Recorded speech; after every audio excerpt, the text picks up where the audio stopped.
That's so amazing. And now, my dear friend, we're gonna get prepared for your first constellation. That's so wonderful because this experience might be quite life-changing.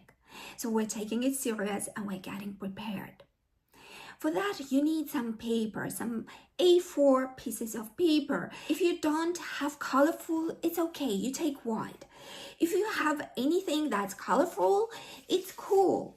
I'm gonna show you how I prepared. I made some circles and actually a square. I had this, I don't even remember what it was exactly.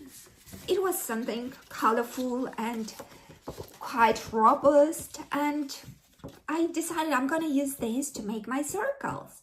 I took a plate, I made a circle with my pencil, and then I cut it. And this is how I got my wonderful circles that we're gonna use. They have different colors, so they're gonna help me memorize something. Again, if you don't have colors, it's okay with white. And you can even make different shapes. Most of mine are circles. I have these. I will be waiting for you while you prepare this, and see you in the next video.